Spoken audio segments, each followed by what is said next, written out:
जब हम रात्रि में आसमान की तरफ देखते हैं तो यह हमें बहुत ही शांत, सरल और सुलझा हुआ लगता है। ये देखने में जितना प्यारा, सुंदर और आकर्षित करता है, ये उतना रहस्यमय भी है।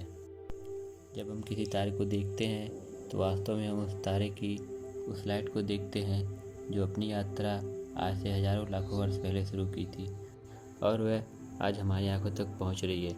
उस लाइट को हमारी आंखों तक पहुंचने में इतना टाइम इसलिए लगा क्योंकि वह तारा हमसे बहुत ही दूरी पर स्थित है।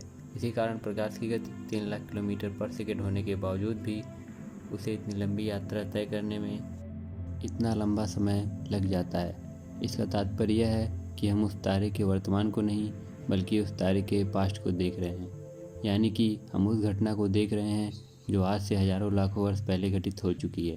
अर्थात हम कह सकते हैं कि हम उसे देखते वक्त उसके पास्ट में झांक रहे हैं। हमारा ब्रह्मांड बहुत ही विशाल है। अगर पृथ्वी की तुलना इससे करें तो पृथ्वी हमारे ब्रह्मांड के सामने एक धूल के कण के बराबर भी नहीं है। हमारा ब्रह्मांड बहुत ही पुराना है। इसकी उत्पत्ति लगभग 20 बिलियन यानी कि 2000 करोड़ साल पहले हुई थी। अब ब्रह्मांड की उत्पत्ति जानने से पहले हमारे लिए ये जान लेना आवश्यक होगा कि यूनिवर्स है क्या, यह किन चीज़ों से मिलकर बना है। तो हमारा यूनिवर्स ढेर सारी गैलेक्सी का एक समूह है, जिसमें से एक हमारी गैलेक्सी मिल्की वे और हमारी पड़ोसी गैलेक्सी एंड्रोमेडा गैलेक्सी भी है।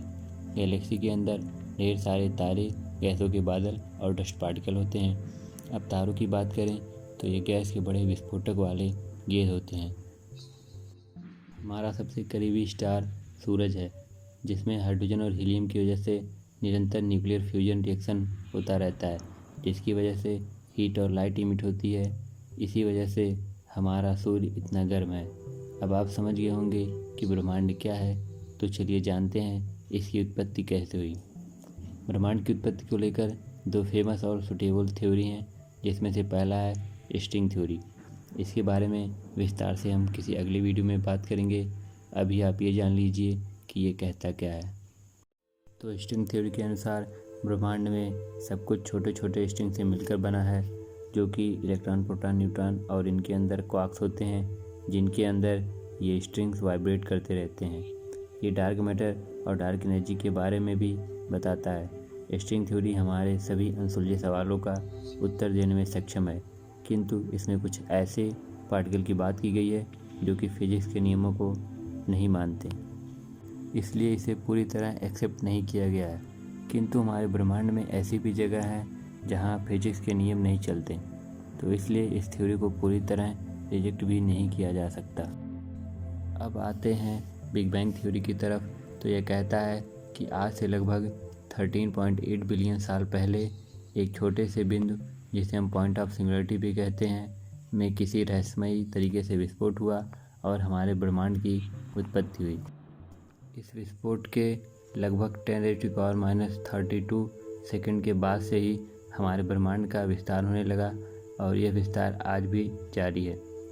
और फिर लगभग 3.5 लाख साल बाद एक फोर्स, जिसे हम ग्रेविटी के नाम से जानते हैं, उसने अपना काम शुरू किया, जिससे इलेक्ट्रॉन और प्रोटॉन का आपस में टकराव हुआ और फिर हाइड्रोजन एटम ने जन्म लिया।